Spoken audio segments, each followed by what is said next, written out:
अस्सलाम वालेकुम तलबा न्यूटन के लाज आज हम देखेंगे। चैप्टर नंबर 3 में एक इम्पोर्टेंट लॉन्ग के तौर पर है। स्पेशली लॉन्ग आता है यूजुअली अगर आएगा ना तो सेकंड ऑफ न्यूटन आएगा, बट तीनों ही ज़रूरी हैं।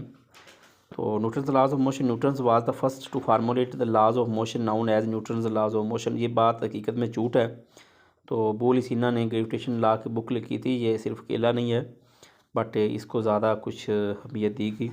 Newton's first law of motion deals with bodies which are either at rest or moving with uniform speed in a straight line.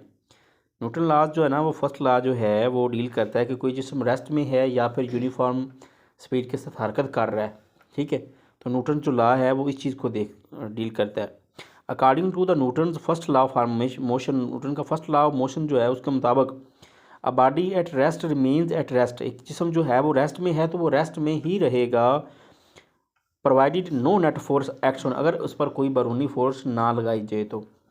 This part of the law is true, ये part सही है। As we observe that objects do not move by themselves, जैसा कि जो चीज़ें हैं या जो कोई अजसाम हैं वो खुद नहीं चलते, अनलेस समवन मूव्स देम, जहाँ तक किसी कोई हरकत ना दे। यूँ कह सकते हैं कि कोई तक के स्टार्ट है सिस्टम थारा, ठीक है ना। तो for example a book line on a table, एक किताब जो है ना मेज़ पर अगर पड़ी है तो वो वैसे पड़ी रहेगी long as net force action, जब तक इन पर कोई फोर्स ना लगाएं।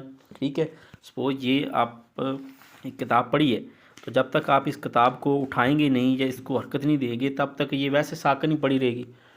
ठीक है, उसी तरह सपोज ये हमारे पास पेंसिल पड़ी है तो ये हरकत नहीं कर रही है, साकन पड़ी है, तो जब तक इसको हरकत नहीं देंगे तब तक ये हरकत नहीं करेगी। Similarly a moving object does not stop moving by itself, अगर कोई जिसम सपोज ये यूनिफॉर्म स्पीड के साथ कोई जिसम हरकत कर रहा है तो जब तक कोई इसकी एक्सटर्नल फोर्स अप्लाई ना करे तब तक वो जो है ना वो नहीं रुकेगा। A ball rolled on a rough group ground stops earlier than that rolled on a smooth ground. एक खुरदरा ग्राउंड है तो उस पर वो जल्दी रुक जाएगी बाल बनिस्बत अगर स्मूथ है तो, क्योंकि खुरदरा ग्राउंड ज़्यादा फ्रिक्शन देगा तो फ्रिक्शन की वजह से रुक जाता है। तो इट इज़ बिकॉज क्योंकि rough surfaces offer greater friction, तो जो रफ सरफेस हैं वो ज़्यादा फ्रिक्शन देती हैं। तो if there is no force to oppose the motion of a body, अगर कोई जिस्म के ख़िलाफ़ मज़ामत करने वाली कोई फोर्स मौजूद ना हो तो the moving body will never stop, तो कोई जिस्म रुके ही ना। वो कहने का मकसद है कि कोई नेचर में अगर कोई फ्रिक्शन की फोर्स मौजूद ना हो तो कोई जिस्म रुके ही ना। वो अगर यूनिफॉर्म स्पीड में हरकत कर रहा है तो वो यूनिफॉर्म स्पीड में हरकत करता रहे, अगर वो रुका हुआ है तो वो वैसे रुका रहे, बट ऐसा होता नहीं है। तो Newton's first law of motion state करता है कि body continues its state of rest or of uniform motion in straight line, सीधी लाइन में, provided no net force act, जब तक इस पर कोई बैरूनी फोर्स अमल ना करे। वो रेस्ट में है तो रेस्ट में पड़ा रहेगा, अगर वो हरकत कर रहा है तो हरकत जारी रखेगा। तो since Newton's first law of motion deals with the inertial property of, मादी जो प्रॉपर्टी हैं उनको डील करता है, therefore Newton's first law of motion is also known as law of inertia, इसलिए इसको लॉ ऑफ इनर्शिया भी कहते हैं। We have observed that the passengers standing in a bus fall forward when its driver apply brake suddenly, अगर कोई इसका driver जो है वो सडनली ब्रेक लगाता है तो हम आगे की तरफ झुकते हैं। ठीक है ना, हम क्योंकि हमारा जो जिस्म है वो एक इनर्शिया रखता है, वो इनर्शिया की वजह से वो जो वो अपने मास की वजह से वो उस फोर्स को जारी रखता है, लेकिन बस रुकने की कोशिश करती है तो हम आगे की तरफ झुक जाते हैं। तो it is because the upper parts of their bodies tend to continue their motion while lower parts of their bodies in contact with the bus stop with it, hands लिहाजा दे फॉल फॉरवर्ड, लिहाजा वो आगे को झुकता है। तो second law of Newton जो है ना वो एक इम्पोर्टेंट लॉन्ग है और इसको अच्छे से मेमोराइज करें। Newton the second law of motion deals with situation when a net force is acting on a body, it state that when net force acts on a body, जब एक कोई net force अमल करती है, it produces acceleration in the body in the direction of the net force, तो ये force की सिमत में एक्सीलरेशन पैदा होता है, जिस सिमत में फोर्स लगाएंगे ना उसी सिमत में एक्सीलरेशन पैदा होगा। तो magnitude of this acceleration is directly proportional to the net force acting on the body, तो इसकी जो इंसार है वो जितनी जारी बात जितनी फोर्स लगाएंगे उतना ही एक्सीलरेशन पैदा होगा ना। तो इसका मैग्नीट्यूड डिपेंड करता है फोर्स पर कि फोर्स आप लोगों ने कितनी लगाई है, and inversely proportional to its mass, और मास ज़्यादा होगा तो जारी बात है उसको फोर्स ज़्यादा लगानी पड़ेगी, और अगर मास कम होगा तो फोर्स कम लगानी पड़ेगी। इसी तरह if a force produces an acceleration, अगर एक फोर्स एक्सेलरेशन प्रोड्यूस करती है in a body of mass m, then we can state mathematically that, हम मैथमेटिकली इसको कह सकते हैं कि ए डायरेक्टली प्रोपोर्शनल है फोर्स की, एक्सेलरेशन किसके डायरेक्टली प्रोपोर्शनल है, फोर्स के डायरेक्टली प्रोपोर्शनल है। तो हम इसको साथ मैथमेटिकली लिख भी लेते हैं कि जो एक्सेलरेशन है वो किसके डायरेक्टली प्रोपोर्शनल है, एक्सेलरेशन फोर्स के डायरेक्टली प्रोपोर्शनल है। तो उसी तरह इन्वर्सली प्रोपोर्शनल किसके जी, इन्वर्सली प्रोपोर्शनल है मास के। तो हाँ जी, ए इन्वर्सली प्रोपोर्शनल है 1 ओवर मास के। तो अगर हम इनको मिलाएं, अगर इनको मिलाएं तो ये क्या बन जाएगा, तो ये F ओवर M बन जाएगा। तो इसी तरह अगर हम F को इधर रखें, फोर्स को साइड पर रखें, तो M A ज़रब खा जाएंगे।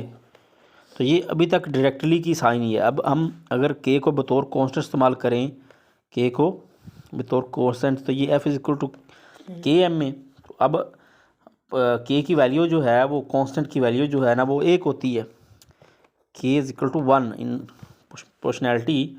तो अगर हम K की वैल्यू 1 पुट करें तो F हमारे पास क्या रह जाएगा, इक्वल टू M रह जाएगा। तो बेसिकली ये उसकी फाइनल वर्जन है जनाब जी, ठीक है। उसी तरह एफ में ऐसे unit of force is newton according to Newton second law of motion. 1 is the force that produces an acceleration of 1 metre per second square in a body of mass 1 kg। कि 1 newton क्या है जी, 1 newton force आप apply करते हैं, produces acceleration of 1 ms-2, कितने कितने जिस्म पर, 1 kg जिस्म पर, सही होगा जी। तो 1 न्यूटन कितना है, 1 kg ज़रबे 1 ms-2। तो 1 न्यूटन कितने, तो ये आपस में होगा 1 kg ms-2। तो ये एक लॉन्ग के तौर पर इसको अच्छे से मेमोराइज़ करना है आप लोगों ने। ये नेक्स्ट न्यूमेरिकल जो है ना वो भी इन्हीं फार्मूलाज की बेस पर ही हो रहे हैं, फिजिकल टू एम में बेस पर। तो Newton third law of motion को साथ ही हम देखते हैं। तो Newton third law of motion deal with the reaction of a body when a force acts on it, let a body exert a force on another body B, जिसमें B पर फोर्स लगाता है, बी अगेंस्ट उसके ए पर लगाता है। तो the force exerted by body A on B, A जो बी पर लगाता है वो क्या कहेंगे, अब उसको एक्शन कहेंगे, और जो बी ए पर वापस लगाएगा रिएक्शन फोर्स कहेंगे। तो इसकी अब स्टेटमेंट कैसे बनेगी, to every action there is always an equal but opposite direction. हर एक्शन का हमेशा एक रिएक्शन होता है, वो मकदार में मसावी लेकिन वो खालफ सिमत में होता है। सपोज़ हम एक फुटबॉल या कोई गेंद फेंकते हैं दीवार के ऊपर से, दीवार के ऊपर गेंद वापस हमारी तरफ आएगी, हमने जो दीवार की तरफ फेंका है वो एक्शन है, और जो वापस आया हमारी तरफ वो रिएक्शन है। तो according to this law action is always component by a reaction and two forces must always be equal and opposite. दोनों फोर्सेस को इक्वल और मुखालफ सिमत में होना चाहिए। Note that action and reaction forces act on a different body. तो action और रिएक्शन दोनों मुखालफ बॉडीज़ पर लगती हैं। तो देखिए सपोज़ हम चल रहे हैं, या क्या लगे खोता रेडी है वो हम चला रहे हैं, तो दरअसल जो खच्चर या कोई भी चीज़ चल रही है वो एक्शन लगा रहा है, अपना एक्शन लगा रहा है ज़मीन पर, तो रिएक्शन के बदले में ज़मीन उसको आगे की तरफ जाने के लिए की इजाज़त दे रही है।